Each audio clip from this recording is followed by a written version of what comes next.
Olá, estamos juntos, é uma bênção de Deus, estamos começando hoje a Semana Especial da Família em toda a divisão sul-americana, cujo tema é o resgate da família humana. E hoje eu quero tratar com você o tema Deus criou a família. Na mente de Deus, um homem, uma mulher e um lar. Tudo perfeito ao sair das mãos do Criador. Embora tudo perfeito, havia provisão para resgate, caso fosse necessário. Em Gênesis capítulo 1, verso 28, nós lemos: E Deus os abençoou, e Deus lhes disse: Frutificai e multiplicai-vos, e enchei a terra, e sujeitai-a, e dominai sobre os peixes do mar, sobre as aves dos céus, e sobre todo animal que se move sobre a terra. A família é uma instituição divina. Cada um de seus membros deve fazer a sua parte a fim de promover a felicidade, a integridade e o fortalecimento da união familiar e desempenhar sua missão bíblica para a glória de Deus. Eu vou repetir, a família é uma instituição divina. É tão importante que foi criada antes da igreja, antes do Estado, antes da nação. Deus não fez o homem para viver na solidão. Quando acabou de criar o homem, o Senhor disse: Não é bom que o homem esteja só. Far-lhe-ei uma adjutora que esteja como que diante dele. Gênesis 2, 18. Deus tinha em mente a constituição da família, mas uma família não é completa só com o casal. Por isso o Senhor previu a procriação dizendo: Crescei e multiplicai-vos e enchei a terra. Fica mais clara a origem da família quando lemos: Portanto, deixará o homem seu pai e sua mãe, e se unirá à sua mulher, e serão ambos uma só carne. Está em Gênesis capítulo 2, verso 24. O relato da criação é encontrado em Gênesis 1 e 2. A sua linguagem deixa claro que toda a criação foi formada a partir do nada, em 6 dias literais ou períodos de 24 horas, sem qualquer tempo transcorrendo entre eles. Isto é evidente porque o contexto requer um literal período de 24 horas. O evento é descrito especialmente de uma forma que uma leitura normal e com senso comum entende-o como um dia literal. Houve tarde e manhã, o primeiro dia de Gênesis 1:5. Além disso, cada frase na língua original começa com a palavra e. Esta é uma boa gramática hebraica e indica que cada frase é construída sobre a afirmação anterior, indicando claramente que os dias eram um após o outro e não separados por qualquer período de tempo. O relato do Gênesis revela que a palavra de Deus é autoritária e poderosa. A maioria do trabalho da criação de Deus é feito ao falar, o que é mais uma indicação do poder e da autoridade da sua palavra. Vamos examinar rapidamente cada um dos dias da obra criadora de Deus. No primeiro dia, Gênesis 1, 1-5, Deus disse: Haja luz e houve luz. Deus criou os céus e a terra. Os céus referem-se a tudo que vai além da terra. A terra está feita, mas não de forma organizada, embora a água esteja presente. E então Deus traz a luz à existência. E ele então separa a luz da escuridão e chama a luz de dia e a escuridão de noite. Esse trabalho criativo ocorre em um dia completo com noite e dia. No segundo dia, Gênesis 1, 6-8, Deus disse: Haja firmamento no meio das águas e separação entre águas e águas. A criação do firmamento, isto é, Deus cria o céu. O céu forma uma barreira entre a água sobre a superfície e a umidade do ar. Neste ponto, a Terra tem então uma atmosfera. E este trabalho criativo ocorre em um dia. No terceiro dia, que vai no Gênesis de 1, 9-13, a terra é separada do mar. O surgimento das plantas, Deus cria a terra seca. Os continentes e ilhas estão acima da água. As grandes massas de água são chamadas de mares. E a porção seca é chamada de terra. Deus declara que tudo isso é bom, como fez nos dias anteriores, sempre declarando é bom. Deus cria toda a vida vegetal, grande e pequena. Ele cria essa vida com a capacidade de se reproduzir, muita diversidade e muitos tipos diferentes. A terra era verde e cheia de plantas. Deus declara que este trabalho também é bom. Esse trabalho criativo leva um dia. No quarto dia, Gênesis 1, de 14 a 19, a criação dos luminares, o sol, a lua, as estrelas. O movimento destes vai ajudar o homem a acompanhar o tempo. Dois grandes corpos celestes são feitos em relação à Terra. O primeiro é o Sol, que é a principal fonte de luz, e a Lua, que reflete a luz do Sol. O movimento destes corpos distingue o dia da noite. Esse trabalho também é declarado por Deus como sendo bom e também leva um dia. No quinto dia, Gênesis 1, 20 a 23, a criação dos peixes e pássaros. Deus cria toda a vida que vive na água. Qualquer vida de qualquer espécie que vive na água é feita nesse dia. Deus também cria todos os pássaros. Todas essas criaturas são feitas com a capacidade de perpetuar as suas espécies através da reprodução. Interessante que as criaturas feitas no quinto dia são as primeiras que recebem uma bênção especial de Deus. E Deus declara que este trabalho é bom, e isso ocorre em um dia. No sexto dia, Gênesis 1, 24 a 31, acontece a criação dos animais e do homem. Deus cria todas as criaturas que vivem em terra firme. Isso inclui o homem e todo tipo de criatura não formada nos dias anteriores. Deus declara este trabalho bom. Deus então se aconselha consigo mesmo. Também disse Deus, diz a palavra, façamos o homem à nossa imagem, conforme a nossa semelhança. Gênesis 1, 26. Esta não é uma revelação explícita da Trindade, mas faz parte da sua apresentação, já que Deus revela o pronome nós dentro da divindade. Deus cria o homem e o homem é feito à imagem de Deus. Ambos, homem e mulher, possuem a imagem de Deus. Deus coloca o homem em posição de autoridade sobre a terra e sobre todas as outras criaturas. Deus abençoa o homem e ordena-lhe que se reproduza, para encher a terra, para sujeitá-la, isto é, trazê-la sob legítima gestão, como autorizada por Deus. Deus anuncia que o homem deve comer apenas frutas e ervas. E este regime que Deus deu no começo só foi alterado por ocasião do dilúvio, conforme Gênesis 9. O trabalho criativo de Deus está completo no final do sexto dia. Cremos na palavra que tudo em sua beleza e perfeição foi totalmente formado em 6 dias literais, seguidos e de 24 horas. Na conclusão de sua criação, Deus anuncia que tudo é muito bom.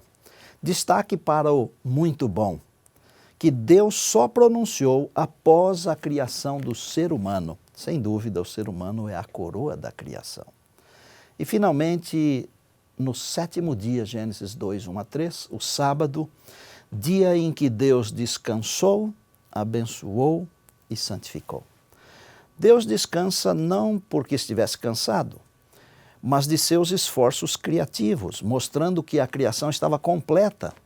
Além disso, Deus está estabelecendo um padrão de um dia de descanso em cada 7 dias, mas não qualquer dia em 7, e sim o sétimo dia. Guardar esse dia acabaria sendo uma característica distintiva do seu povo escolhido, conforme Êxodo 28 a 11. De toda a criação, só os seres humanos foram feitos à imagem de Deus e feitos pelas mãos de Deus. Tudo mais na criação foi feito pela palavra de Deus. Mas no sexto dia, depois de criar os animais, Deus se debruçou sobre o pó para fazer o homem com suas próprias mãos, segundo a sua imagem, e em seguida a mulher. A Bíblia afirma, criou, pois Deus o homem à sua imagem de Deus o criou, homem e mulher os criou. Gênesis 1, 27. Como adventistas, e mesmo como cristãos individualmente, somos criacionistas e cremos na semana literal da criação. O Dr. Henry Madison Morris diz que nenhuma teoria evolucionista resiste a um rigoroso exame, quer científico, quer escriturístico. desde o primeiro dia até ao quinto dia, Deus, ao observar as obras criadas, dizia: é bom. Mas no sexto dia, após criar o homem e a mulher, Deus disse: é muito bom. O é muito bom de Deus inclui a família. No sexto dia, depois de criar os animais, Deus deu ao homem sua primeira tarefa, nomear os animais. E Deus disse que o nome que o homem desse a cada animal, este seria o seu nome. Enquanto fazia seu primeiro trabalho, Adão descobriu algo muito interessante. Todos os animais estavam em pares, mas para ele, o homem, não havia uma companheira adequada. Deus permitiu que Adão passasse por um sono, e enquanto isso, Deus criou a mulher, Eva, feita pela mão de Deus, mas de um pedaço do homem, de uma de suas costelas. Por vezes eu penso como deve ter sido apaixonante o primeiro olhar do primeiro homem para a primeira mulher. Ambos recém-saídos das mãos do Criador, puros, perfeitos, sem maldade, sem egoísmo. Provavelmente o olhar de Adão dizia: Eva, eu amo você e vou fazê-la feliz eternamente, porque você é a minha melhor metade. Quando lemos Gênesis 1:28, e Deus os abençoou e lhes disse: frutificai, multiplicai-vos e enchei a terra e sujeitai-a. Dominai sobre os peixes do mar, sobre as aves dos céus e sobre todo animal que se move sobre a terra. É impossível não perceber uma cerimônia de casamento. Normalmente, quando realizamos um casamento, após os votos nupciais ou matrimoniais, dizemos: eu vos declaro marido e esposa. O que Deus ajuntou, não o separe o homem. As palavras de Deus após os votos nupciais foram: frutificai, multiplicai-vos, enchei a terra. É impossível ler os primeiros capítulos do Gênesis e não perceber que foi Deus quem estabeleceu a família. Evidentemente, nem todas as coisas estão escritas. Por exemplo, quais foram as orientações que Deus ministrou sobre relacionamento? Embora não esteja escrito, por certo, Deus deve ter dado orientações, mesmo porque eles não sabiam nada. Haviam saído há minutos das mãos do Criador, mas uma coisa eu posso afirmar: o resultado das orientações de Deus se pode ver nas palavras de Adão. Esta é osso dos meus ossos e é carne da minha carne. Você quer melhor método para respeitar e amar a esposa do que ter convicção de que ela é osso dos ossos do marido e carne da carne do marido? É o mesmo que dizer: somos um. Será que poderíamos dizer que o primeiro casamento ou a primeira família é um modelo para os cristãos de hoje? Vamos considerar rapidamente apenas o que está declarado: um homem, uma mulher, um lugar e a bênção de Deus. É claro que o casamento é também um evento social e não apenas religioso. Os casamentos hoje são cheios de atrações, mas talvez nos falte a beleza da simplicidade do casamento do Éden. São tantos os enfeites e recheios que quase nos esquecemos do que é essencial: um homem, uma mulher, um lugar e a bênção de Deus. E eu vou dizer, um homem e uma mulher abençoados por Deus por ocasião do casamento deveriam fazer o possível e o impossível para que o voto matrimonial não se quebrasse. É lamentável, e eu falo isso com tristeza, que em nossos dias, mesmo entre os que se dizem cristãos, parece que o voto matrimonial perdeu seu valor. Parece-me que os verbos amar, respeitar, honrar e cuidar perderam a força. Eu creio plenamente que a igreja deve ser o lugar onde até mesmo os diferentes se sintam bem. E talvez a missão de tornar a igreja esse lugar tão especial seja a nossa, dos iguais.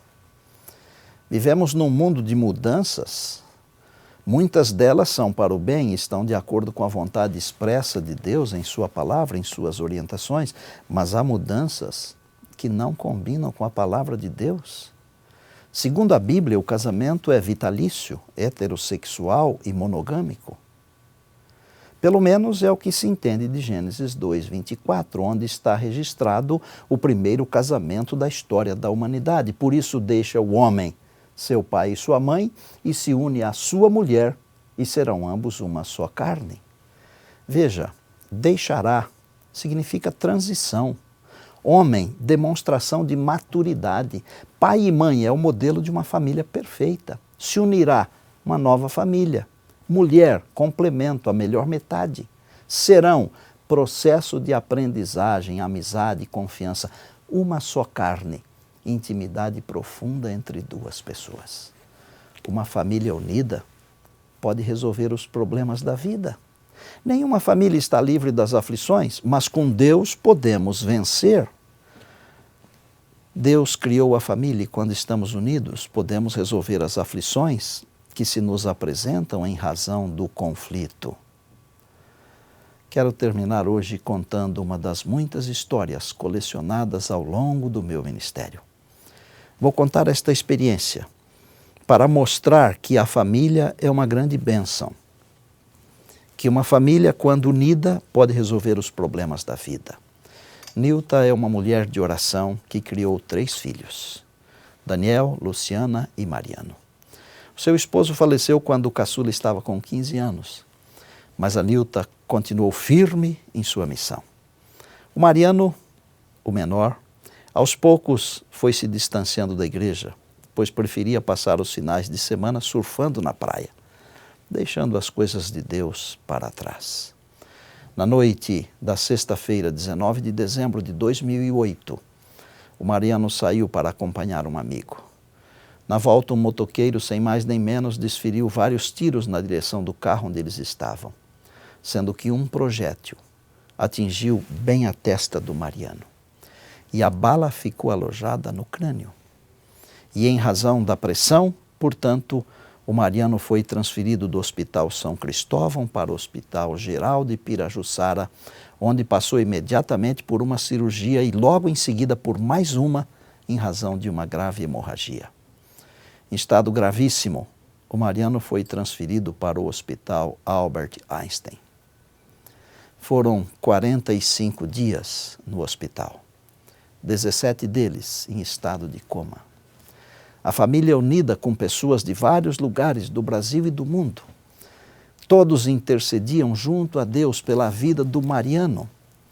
O Mariano foi ungido em nome do Senhor Jesus pelo meu amigo pastor Valdomiro. Nós estivemos orando com ele várias e várias vezes. Finalmente ele saiu do estado de coma. No início, cama hospitalar, não falava, não se mexia, não conhecia nem mesmo a família. Depois de muito trabalho, Mariano se levantou da cama. A igreja realizou diversos cultos de agradecimento a Deus. Pouco a pouco, Mariano foi se recuperando. Cadeira de rodas, andador, muletas, e finalmente andou sem precisar de ajuda. Em julho de 2009, o Mariano foi assunto de capa da revista Veja São Paulo sob o título Vítimas de Violência no Trânsito. Tive a alegria de rebatizar o Mariano na Igreja da Moca, em São Paulo, em dezembro de 2009, exatamente 1 ano após o acidente. O Mariano hoje faz tudo o que uma pessoa normal faz, inclusive trabalha.